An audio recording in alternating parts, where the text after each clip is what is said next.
Prabhuji.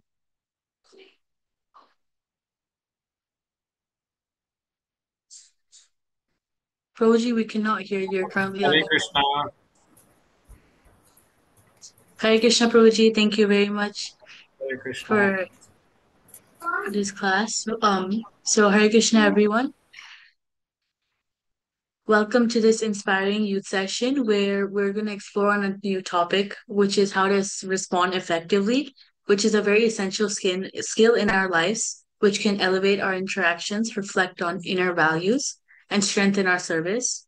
We're honored to be joined by His Grace Gaur Jagannath Prabhu, who's a multilingual devotee who whose life beautifully weaves through professional excellence and deep spiritual commitment. With nearly a decade of Krishna conscious practice and service at ISKCON Mira Road under the guidance of senior mentors, he brings both experience and heart. He holds a master's degree in packaging technology and is currently serving as a sourcing leader at Procter& and Gamble, one of the world's leading multinational corporations. From leading Gita classes and coordinating youth activities to running an online daily reading club of Srila Prabhupada's books, his dedication continues to uplift souls around the world. Today, he will share his insights on responding with wisdom, intention, and grace. Let's open our minds and welcome him with a joyful Haribol. Thank you very much, Prabhuji. Hare Krishna. Thank you for the introduction as well as inviting me here. I'm very happy to be here and sharing whatever some I've learned by practicing in Krishna consciousness. I hope all of you will find it helpful. And if you can take away even one thing from that, that will uh, make sure that I utilize the time for all of you for that. Okay, so let me share my screen and let me know when you can see it. And yes.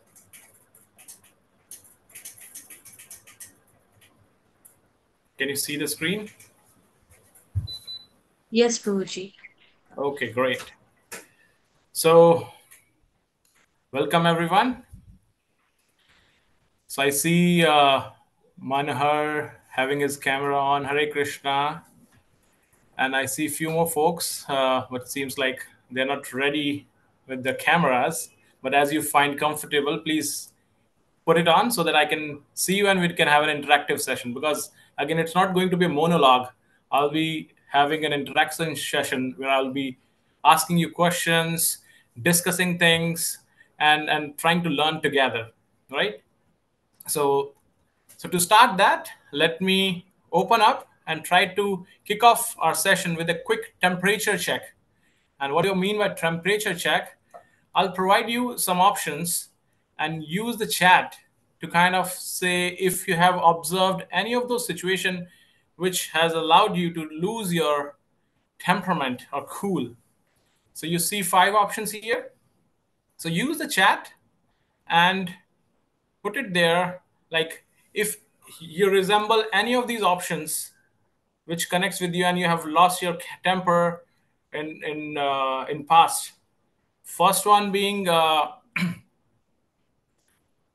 first one being when someone cuts you up in traffic. Second being, you can put A, B, C, D, E, any of those options in the chat.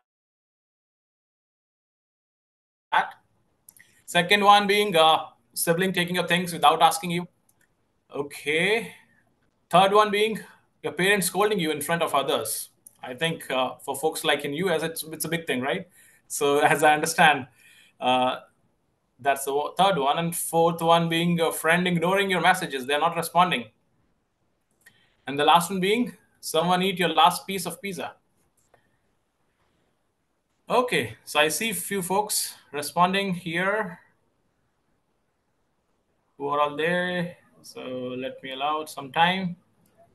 So I see response from Divya. She says first 4 except fifth one. Okay. Then who's there? Mahati says ACDE, not B. And then I see Janisha, BCND, and Manhar, ACNE. Wow. How about you, Mihika? Nothing with you? I don't see your response here.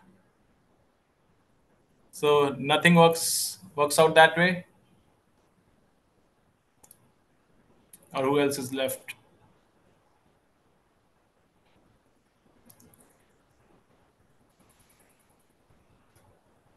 Are you responding, Mihika? Yes, Prabhuji, I responded B. Oh, you responded?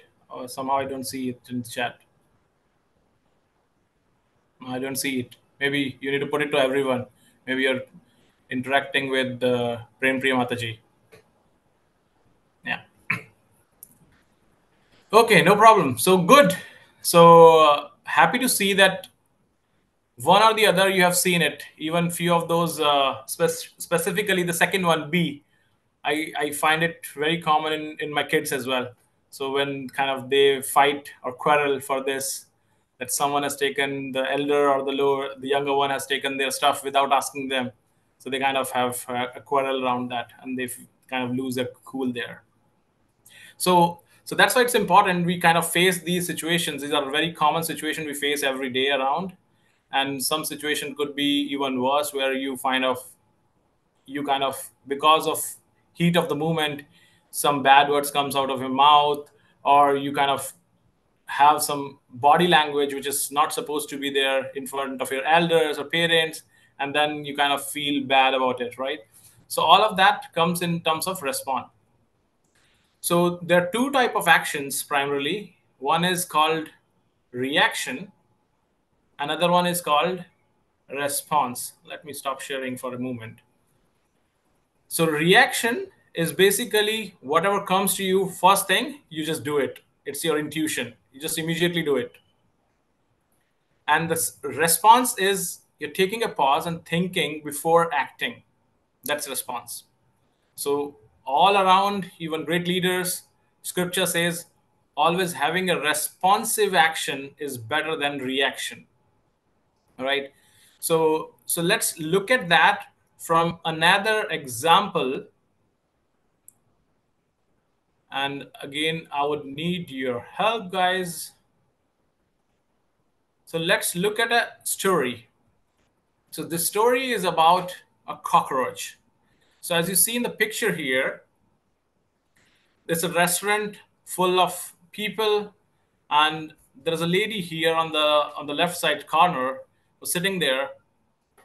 And then while she's sitting there, there a cockroach pops up on his table, on her table. And when that cockroach pops up, she started yelling, screaming, jumps around here and there, and create a chaotic situation all around.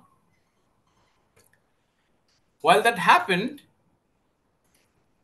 there was a guy who's standing here, which is a waiter, right? So he or she calmly approached the situation, and rather, instead of yelling, she picked up the cockroach and disposed it off out of the window. So while that happened, so my question to you again in the chat, you can write, who do you believe handled the situation better? Is it the lady or the waiter? You can write lady or waiter. Who do you think has handled the situation better?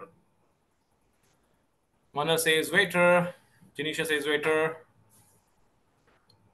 Mihika also waiter. Anyone's believe lady was right? Or she behaved the right way?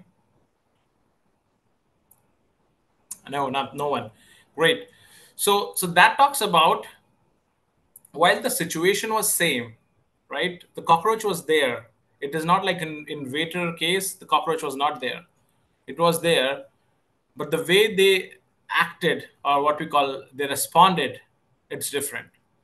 So remember, it's not the situation, but how you respond to that situation matters, right? Lot many times when we go out, and again, may not be so much in states, but in India, you kind of get stuck, especially in Mumbai, you get stuck in traffic, right?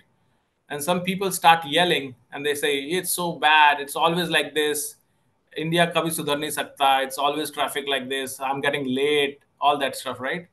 And some people are calm, so they're not shouting, they're not honking, they're just reading the book, they're sitting behind in the car and they're just reading book. So the traffic is there for everyone, but how you respond to that situation defines you, right? So that's why responding is very important. Now there is another concept that I want to bring it to you guys. Who is holding your remote? As you seen, what do you see in this picture? Who can tell me more a bit? And you can unmute yourself. I'm not sure if you can, but if you want to talk, what does it mean? Holding a remote. What does it mean to you? What do you understand by that? Again, this is nothing wrong, right? But what do you think from this picture and the title? Any brave souls? Who controls your life? Very nice. Anyone else? I see Mihika. Yes, Mihika. Hare Krishna Prabhuji. So what I think by what it means by holding your remote is basically who has the control over your life, who makes your decisions, who shapes the way you live your life. Hmm. Very nice try. Nice try by all three of you. I see two responses in chat. Now let's dig a deep. You have to imagine your remote control is of your emotion. So, like you watch on TV, right? You have different buttons, and you press it. You can watch a match, you can watch a movie, you can watch a song, you can watch a daily soap, you can watch a spiritual stuff. All of that is open out there. You just press the button and you can watch that. Similarly, imagine you're holding a remote which is of emotion, and it has buttons like anger, frustration, revenge, happy, sadness, crying, and you keep on pressing those buttons all the time. And maybe it could be serious, right? You have a serious mode, you press that and you look serious.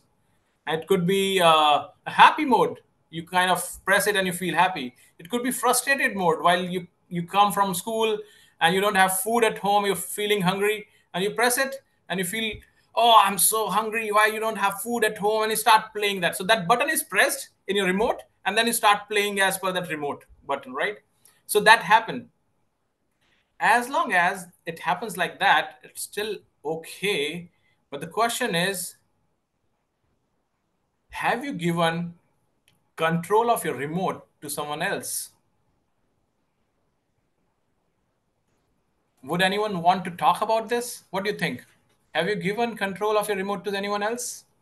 This is a remote that you have, which has several buttons. Do you think that remote is with you or with someone else? What do you think? You can put in chat or can again unmute yourself. Monhar, you want to say something? Hare Krishna Prabhuji, I feel like if someone says something frustrating to you, you kind of let their statement control how you react. So what does it mean? You are holding the remote or they're holding a remote? Sometimes I feel like they're holding the remote. Right, nice. Thank you, Monhar. How about Mihika? So I agree with what Manhar said that in let's say we have an argument with our friend. So then we start going back and forth with words, and sometimes we just leave it on them, like do whatever you want. But basically, we're like inner, like the way our inner feelings are, they're like super hurt. So we basically just gave the remote, like do whatever you want. I give up on you. Right. Exactly. And as Manhar also said initially, I also observe that around me again with my kids and myself as well. So if elder one says something to the younger one, anything which is irritating for the younger one, and he or she finds, oh, you are poking me, you're pressing my hot buttons, and that is making me annoying, and that you try to behave, you try to beat other person, or you try to shout, all of that reaction that is coming out, or that is because you're allowing the remote to be handled by the other person, because that in general we say that that person knows how to make you irritated, right? So if someone knows that how to make you irritate, and he can take you to that level, he or she can take you to that level, that means he knows which button to press with you to kind of take you there. And that's not a good state to be, because the moment you give the remote control to other person, you are not in a good state, because he or she can press any button and can, it's like you are dancing on his or her tunes. It's just like you're becoming a puppet, right? If he or she wants you to make you happy, he knows how to make you happy. If he or she wants to make you sad, he or she knows how to press that button. But that should stay with you. You should choose whether you want to be happy now or you should be sad. Right? That should be with you. And how to do that, that's what we want to talk further. So imagine when someone is saying something, again as a teenager, when someone is saying something, and suddenly that word is a trigger point for you in general when your sibling says that. But if the same word is spoken by someone else who's outside, so to the third person, that time you don't relate to it. Why? Because that's, you don't know that person, he's saying to someone else. So that moment when your sibling is telling you something, or someone elder is telling you something which you know is a hot button for you as a remote button, you have to detach yourself. You have to think like, that's not me, I know myself. Why you're getting irritated? Because you know you are not that, and that person is telling you that. So those are two conflicting points. So you have to tell yourself that I'm not this person is talking about someone else, it's not me. Right? So that's how you kind of make sure you keep your remote with yourself, you don't give it to someone else. Now let's talk another example or another formula. So we talked about so far about a previous story of cockroach, where we said about response. Then we talked in this one about the remote control. And now we go to the third concept, which is called empathy. So here again, I need your help here. So I'm going to show you a scenario. You have to tell me what would be your feelings when you see that situation. So the situation is, you see a child misbehaving loudly in a metro train, and the father of the child is silent and almost seemingly ignoring the situation. So I need one of you or few of you to either write it, your feelings when you see this situation. The child is very annoying, is just roaming around shouting, and you're trying to observe his father, and his father is not responding. So what would be your emotion for the child as well as for the father? How would you think? You can either write or you can unmute yourself and speak. Yes, Mehika. So, Proji, in this situation, since I've personally been in this situation, I would think that the father is like ignoring the child because he has no control. If he does anything, he's gonna start yelling even louder. Hmm. Right. Very nice. So for father, you feel he does not control. How about the child? What do you think about the child? I think the child is like on its own, thinking that it's his freedom and he gets to do whatever he wants. And if someone comes in their way, they're gonna start like trying to get them out, so then they just yell even louder.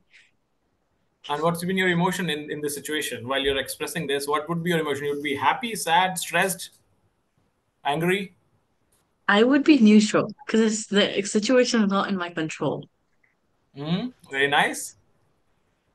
How about Manhar? What do you think, Manhar? Uh, I would be I would be frustrated even though it's not in the dad's control because like it's making a big fuss, so it could get annoying, but like I understand that it's not in the dad's control though. Hmm. No, that's a practical one. We all face this, and we all find ourselves like, it's it's very frustrating. We're trying to focus something, and the child is constantly disturbing us. And again, it's not trained in around. Also, we see that, right? Now, let's look at it and look at the scenario two. Further building on the same situation, I tell you as you try to dig further and talk to the father, you learn that this child's mother just passed away, and even the father is trying to cope up with the situation. What would be your feeling now?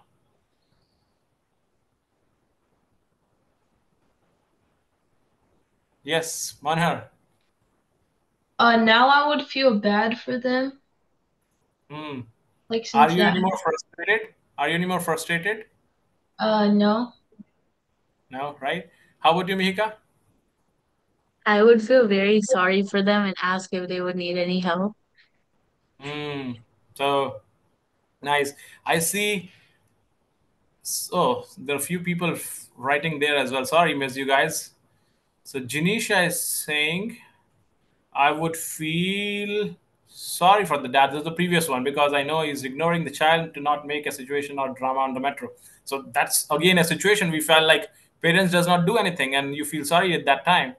But now is your reaction the same? Are you still feeling the same way sorry for the father or the emotions have changed? Rolly has written, I would try engaging with the child, giving paper and crayons to the kid. Nice. Okay, Janisha has written, I would feel really sorry. Right? So see, the situation again is the same. Does the situation change? Situation does not change, but your response or reaction is changing. Why? Because you have something deeper awareness about the situation. It's not anymore what you see. It's additional information that has come to you about the situation. Why is it happening like this? And that's why that's called a paradigm shift. Your thought process, the entire emotions that were into frustration, a little bit anger, has completely switched towards sympathy, towards the child or the father is feeling sad and you want to connect with that person, right? So that shift happens because you have the background now. So remember, this is called putting yourself in others' shoes. So instead of having your feeling what you are already feeling and at the starting, think why this is happening like this. Maybe I'm missing something important. And because no one would like to have that kind of behavior, right? If you are going out and if you are with your younger sibling and if he or she is shouting or doing all the drama and train, would you not want to stop that person? But if you're not stopping, that means there's something which is not allowing you to do that, and that's what you have to think through that, right? So that's the important one. This is called empathy. So when you can think yourself in other shoes and act, that is empathy, and empathy is very important in responding. Now quickly talking about Bhagavad Gita, what it says in Bhagavad Gita 6th chapter 5th verse, it says that one must elevate himself by his own mind and not degrade himself. It's a choice what you want to do.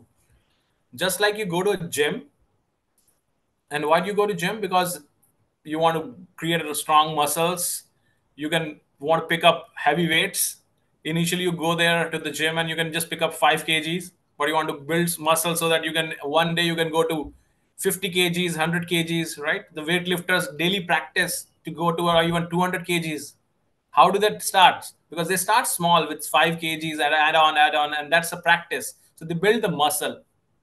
So they build that muscle to kind of be ready to pick up heavy loads. Likewise, we have to build the muscle because Bhagavad Gita teaches us that our response isn't automatic, it's a skill. And for that skill, we need to train ourselves, we need to build that muscle. And that muscle, what in the terminology of this responsiveness comes, it comes from the samskaras, it comes from the habits.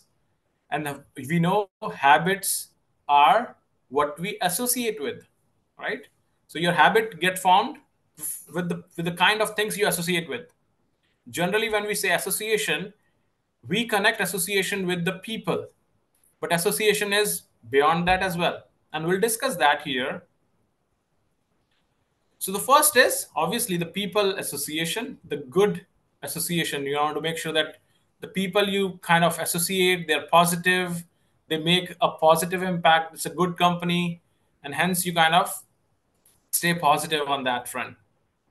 The second one association is through your ears. You want to associate to something which is like hearable, which is wisdom. You don't want to hear something which is not good, right? So you want to actively listen, seek, and absorb yourself in good teachings. So what in the scripture it says shravanam.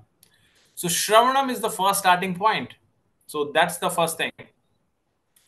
Second is another association through your eyes, right? You can associate with television, with your mobile phone, with books, with a lot of stuff, internet. But on that, what do you do and associate with? You associate with scriptures, whether it's digital or books, and those scriptures are primarily Gita or Bhagavatam because they help you nourish your intelligence.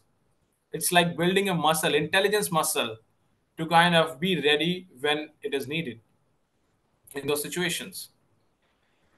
The fourth one is your tongue.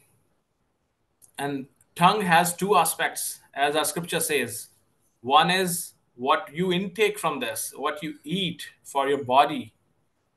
And that's called sattvic food. You should eat, consume wholesome, pure food. In 18th chapter, Krishna says, what is sattvic food? So you have to make sure that you follow sattvic food and always offer it to Lord so that it does not have any sins associated with it. And the second tongue association, you have to make sure that you associate with the Lord's holy name. So you should chant the name of Lord so that you always, through your tongue, you associate with Lord. Because the holy name of Lord and Lord, there's no difference among them. So we saw from our body, physical body, we associate with people, good people. Through our ears, shravanam, we associate with our scriptures or wisdom talks. Through our eyes, we associate with the with again reading our Bhagavad Gita or Bhagavatam. And the fourth one we talk about tongue, which is eating prasadam and chanting holy name of the Lord. And the fifth one is consistent practice. So these all should not happen on a one day. Okay, today God Jagannath Prabhu said, so I will do it today. But it should happen every day because it's a muscle. So if you go to gym just one day because someone has told you it's a good thing, you go to gym, you did an exercise and you picked up 10 kg weight, or in more your enthusiasm, you picked up 50 kg. Do you know what will happen? Your body will start paining next day because you are not used to it. And then you will say, oh no, it's paining, I will not do anymore, and then you will not do. That pain will they be there for some time, for days, and then you will not be able to build your muscle there. Similarly here as well, when you want to do, start small and do every day consistently. So that practice will help you your intelligence muscle to grow better so that you can respond versus react. I see. Is there a way to get a recording of the lecture or PowerPoint? This is okay, so we can look at it. I think recording is happening. I'm sure Mika will share later on. Let's go forward. So we talked about some principles, how to build the muscle, right? Now let's look at our scriptures. How does scripture sees this? And some very interesting examples from scriptures. So we'll be talking two different stories from scriptures which look from the situation very similar, but a very, very different response to that. And maybe let me just look at it from the voting standpoint. How many of you have heard some stories from Bhagavatam? Can people raise their hand or just say yes? Raise the hand on the Zoom. How many? One, two. I see two hands raised. Three, four. The total 11, I believe. So four of you have read some stories from Bhagavatam. Okay, so let me touch base two stories that will connect us there. So first one is Chitraketu Maharaj. Have you heard about this story? Those four people, right? So you have heard. Maybe let me summarize it quickly. So Chitraketu Maharaj has 1 crore. How do you say it in 1 crore? It's 10 million is, I think 10 million. Yeah, 10 million wives. So he has 10 million wives and he was a very pious king. He used to kind of do a lot of good things around his kingdom, but he has one regret, or he was not happy about that. Even though he has 10 million wives, he does not have a child. So one day a sage came to his kingdom. He kind of did a lot of take care of the sage, and sage became very happy. And he asked him like, "What do you want?" He said, "I don't have a child, and can you give me a boon?" So he said, "Why do you want a child?" He said, "No, a child is very important, and I need to have it for a good kingdom, and my family would be happy. I have 10 million wives, but none of them is happy." He said, "Are you sure if I give you a child, your wives would be happy and your kingdom would be happy?" He said, "Yeah, please." So he said, "Okay." So he gave him boon and gave him some food stuff to, which is like a Lord's blessing. He said, "You give it to one of your wives, and and once she had it, you can have a child." So that king gave it to his eldest wife, which is Krityuti, and she ate that prasadam, and she delivered a child. And sage said him that you have to give him a name called Harshashok, right? And that that went off again. There's a mystery about what the name Harshashok means and all of that stuff. But to again bringing it point here, the child got born, and king was very much attached to the child. And because the child was born from the first wife, which is Krityuti, the remaining, how much is remaining after 1 crore? If 10 million you take out one, you can do the maths, right? It's 9 million 99,900,000. I sorry, American digits I don't remember properly. Can anyone help me? If from 10 million you can take out one, how much is left? You have to say. Yes, Mehika.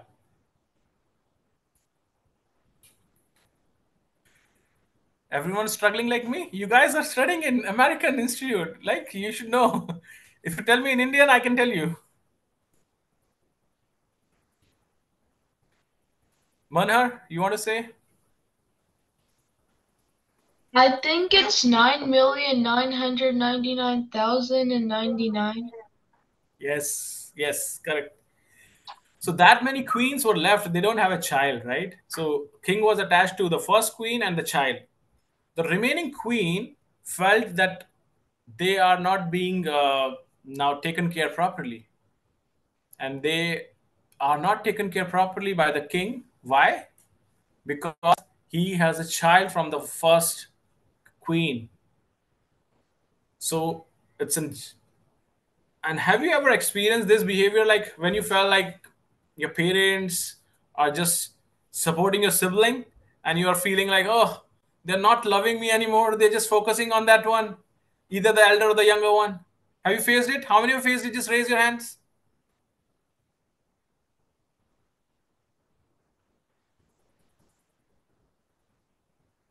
No raise hand? Am I missing? Oh no. Okay. You don't have sibling. But do you find it a comparison with your school friends when your parents says, "Oh, look at the child. He's doing so good. He's so good in sports. He's good in studies," and something's always a comparison, right? And you find yourself, "Oh, I'm not again as loving for my parents as it used to be because they're comparing me against someone," right? So what happened with these queens? They felt that king is not focusing on us, and that's when something called jealousy or envy start to pop up. And with that envy, and as it says in our scriptures, envy is a very bad thing. We have seen in in Mahabharat, Duryodhan has envy against Pandavas, so it all destroyed them. So these queens have envy against the first queen and their child. So what they planned is, because when envy comes in, your intelligence get lost. You cannot really use your intelligence, and that's when, because you don't have intelligence, all queen thought, let's kill this child, because of this child, this king is not focusing on us. If child will not be there, we'll all will be equal. Then he will focus on us.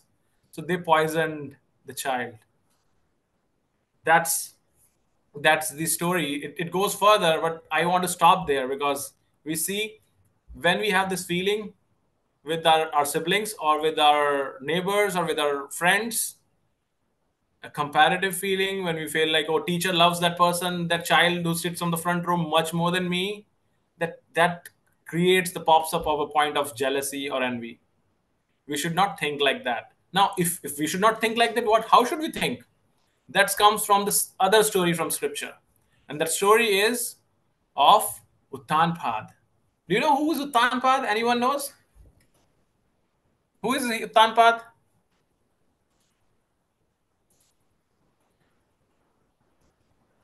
Manhar, yes. Dhruv Maharaj's father. Yes, correct. So he is Dhruv Maharaj's father. So as we know, this incident that is visible here, here also, Uttanpad has two wives. One is Suruchi, which is standing here, and other is Suniti. Suniti is Dhruv Maharaj's mother. So Suruchi is stepmother of Dhruv Maharaj. So so Suruchi's son is sitting on Uttanpad's lap, and when Dhruv Maharaj tried to go in the lap, Suruchi stopped him. She said, "You are not allowed to sit there because you're not born from my womb. So if you want to sit in the lap of your father, you go to the forest, do austerity, pleases the Lord, and when Lord get pleased, you ask him to take birth from my womb, and then you can sit here." Again, here also, Kuttanpad is very much attached to Suruchi, and that's why on the son as well. But he has been ignoring Dhruv Maharaj's mother, which is Suniti. Very similar situation. There, so many wives were ignored. Here, Suniti is being ignored. She has been actually kept like a maid servant. And here, but when Dhruv Maharaj went to Suniti crying, weeping, and saying, that lady, that mother, Suruchi has done so and so, and she did not allow me to sit there, and she's like saying all the bad things to me, and she's saying, okay, you take birth from my womb and go to forest and pray to the Lord. Suniti has the same situation which those queens has, but she did not chose to react like those. She chose to respond. And how she responded, she first consoled the child. She said, don't think like this.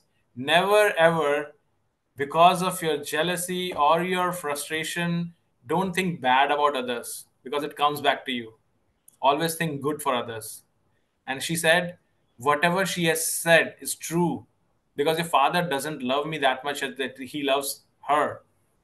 She acknowledged the fact and told him that. And the third thing she said, whatever she said about the third thing is also true.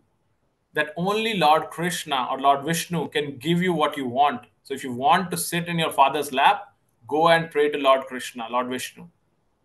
So she chose to respond by bringing more faith in what she wants her child to, because it was very easy for her as well, na?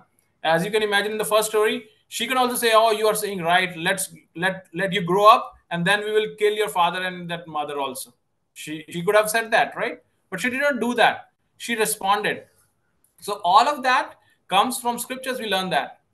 So how important is to respond in a manner using your higher intelligence. And why Suniti could use her higher intelligence? Can anyone tell me why do you think Suniti could use her higher intelligence while those wives of Chitraketu Maharaj could not use it? Why do you think is the difference? Yes, Mahika. She had more empathy, and Hmm? she was more caring, and she also like worshipped the Lord. She had those like devotional qualities. Exactly. Because as we discussed, all the intelligence practicing mantras, she has been practicing all of those. She was a devotee of Lord. She was reading Bhagavatam, Bhagavad Gita. She was chanting the name of Lord. She was making sure that she's hearing a lot of good things. She was making sure that she is focused there, right? Now let's look at, this is the story from scriptures. Now let's look at from the nearby around us, what do we see about response? Do we have people around us who responded or respond? Right? So let me show you some pictures and you have to tell me who is that person and now why do you think he's there, he or she's there? Right? So let me float the first one. So who is he? Put it in chat. Who is this person? MS Dhoni. Rayansh, yes. MS Dhoni. Why do you think MS Dhoni is here? Anyone?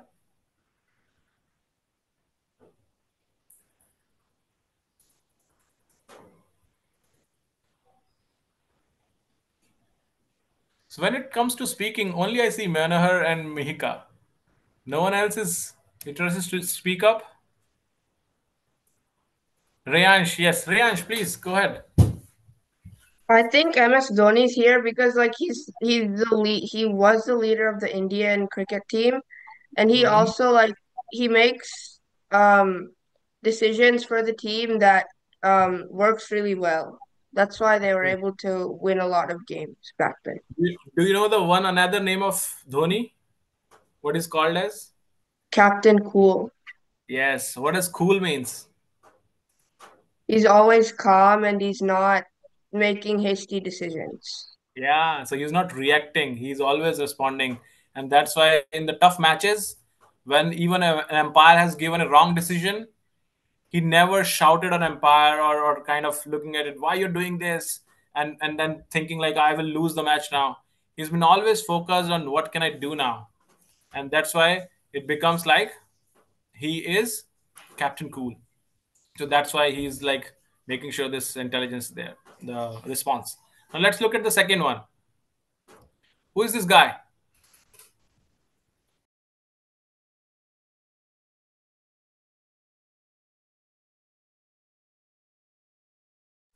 Who is the second guy?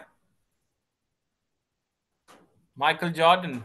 Yes, right. So Michael Jordan also, when he was in high school, many have insulted him and asked him to quit the match game. So that time, instead of reacting with this with an anger, self doubt, he went back and trained himself hard and used that insulting situation to fuel himself, and that's how he became the goat of the game later. And we know, everyone knows, whenever it comes basketball, it's Michael Jordan always, right? Let's look at the third person. Who is he? Do you know him? No. So let's put your hands down and then see if anyone of you know him. Anyone would like to raise their hand? No. So his name is Ratan Tata. Yeah, I see someone written it. Yes, really. Yes. Do you know who's Ratan Tata? With the name now, do you know? So he's the founder of the Tata company, the overall big giant. So do you know what happened? So when he was young, he he he went to Ford. You know, Ford is a US company who makes cars, right? So he went to Ford and proposed a car design. And the Ford team rejected him and mocked him. He said, "You don't know how to make cars." And they just said, "Okay, go back from here." So instead of retaliating, what he did is he quietly returned, created his own empire of Tata Motors. And later, when a few years back Ford was in crisis, he went to same Ford and bought the big brand from Ford, which are Jaguar and Land Rover, which used to be Ford brands. He went there and bought those brands from them, who have rejected him earlier. So this is like how you don't react immediately, but you take that experience and try to build yourself better, so that you can respond by your actions, not by your voice alone. Right? Now let's look at the fourth one. Who is he? Who knows him? Most of you should know him. APJ Abdul Kalam. Yes, APJ Abdul Kalam, right? You know how why he's there? Because if you remember, he was our spaceman for India. All the big things that we're talking now for space is all being because of him, because he used to be a space scientist and he had created all those space stuff for India. So once there was a technical failure in one of the rocket that he has sent in the space with his team, and because of his team technical failure, that entire mission got failed. When the mission got failed, generally anyone who would react, that will say, oh, who did this wrong, who created this problem, look at, and they try to pinpoint people and figure out it's because of this person this things goes went wrong. But here, APJ Abdul Kalam went ahead to the media and said, it is because of me, because I was a leader of the team. So it is, I'm responsible for this failure, not my team. And later on, when he did the next round of the mission, which got succeeded, he did not go in front. He asked his team to go in front to the media. That's another way of responding, to making sure by this kind of response, you build trust in your team, right? So that's why how we see that how different people in scriptures also in around us have responded to different situations. Now, last couple of points that I want to cover and close this, because I know we have already been 45 minutes or so, maybe a couple of more minutes. So there are always two types of tests that we get in life. One is called scheduled test. Another is, what do you call next one? Surprise test, right? So in school also you have always faced, you have a routine, you've been told like, okay, in August or in October, in January, you will have exams this time, right? And sometimes you go to school and teachers say, oh, today is a surprise test, right? Which one do you like? Surprise test or schedule test? You want to write in chat? Both. A? Both. So I see most people writing A, and some are saying both as well. Very nice. Now, question to you, Mihika, since you said both, right? What make you like both? Um, so scheduled ones, you have a better time to study Mm-hmm. and you can like fix your like topics. But at the same time, surprise pop quizzes are good too because the teacher can, or like you yourself can understand that how much you have learned and how Mm, much you're like actually good in class and how much you're attentive. Because in scheduled tests, what some people do are like they procrastinate and then at the end day, at like what one day, one night before, they're gonna start mhm. studying for it and then they're like, oh, okay, cool. Exactly. Exactly. Very nice point. So so it's like this. So you, if you love surprise tests, that means you're always ready. You're always prepared for it, because teacher can ask you any day and you can do it. But if you procrastinate, as what Mihika said, that means you're not practicing every day. You remember we talked about from Bhagavad Gita 5 teachings, the last one was practice every day, so that you can be ready every time, because life is full of surprise tests. You cannot predict when is it going to pop up, an examination for you to check your, are you going to respond or are you going to react. It could be a traffic jam, it could be a sudden unexpected insult by your peer, by teacher, it could be a sudden rejection. All of those are surprise tests, and you can only pass those tests, or you can love those tests, if you're prepared. And your preparation is every day doing what we talked earlier, right? So here I'm going to talk about 5 simple tips again. So apart from what we did earlier, here are some tips for surprise tests as well. First one is pause before you act. So it's just like when you're crossing a signal on a crossover, you always look left and right and then you cross, right? So it's a pause. You pause and then you move. Similarly, whenever a situation happen, even for surprise test, someone insulted you, don't act immediately. Take a pause for count for 5, because that time your brain will have, your intelligence will try to work. Because if you don't do it, mind and intelligence takes some time, but do the right thing. Mind is very prompt but always not right. So if you immediately act, that means your mind is working and it may be wrong and you will be in trouble. But if you want your intelligence to work, you have to give it some time. So pause for 5 seconds, count it yourself, or you can just chant a mantra as well, right? Breathe deeply, take deep breaths, because what happens, because of that situation, there's a natural tendency of triggering certain emotions in you. But the more you breathe, deep breathe, it creates a nervous system to cool down, and then you can think clearly, your intelligence will work.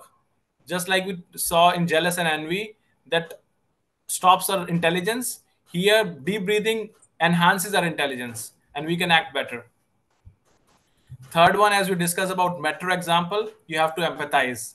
You have to make sure you try to get into other person's situation. Why is like this? Fourth one is recall your values. Make sure that you recall that you are not like a normal person. You have been reading scriptures, and those scriptures have so much of value coming to you, and you're driven by those values, not by just your prompt reactions. And the last one, which all of us has been aware, choose your word wisely, because whatever you speak once goes out from you, it does not stay there anymore, and you cannot bring it back. It's just like an arrow, once gone it is gone, you cannot take it back with yourself. Last slide. I want an action, as we are around 10 folks here, maybe 7 8 who are like students here. I want you to put in chat, you've seen for almost like 45 50 minutes, you've seen discussion. What one thing you want to take away from this? What one thing you will try to use this week to respond better? Whatever you have learned. It could be anything. We discuss about associating with people. We discuss about reading, shravanam.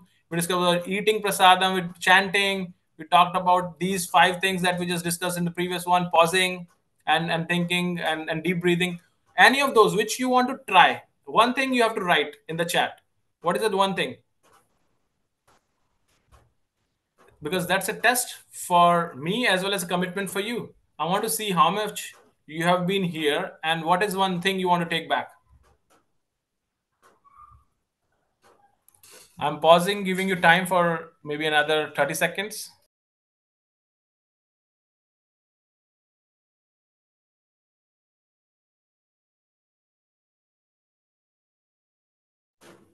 Yes. Response muscle, very good, because we talked about response muscle, but you have to pick one thing because we talked a lot of things, na? So you have to say one thing, otherwise your mind will fool us. We'll say, okay, I'll build muscle, but how? Oh, we'll think about it. You have to say one thing that you would do for sure. You can do many things, but you have to commit one thing. Pause and think rationally before reacting in a negative way. Thank you, Mahati.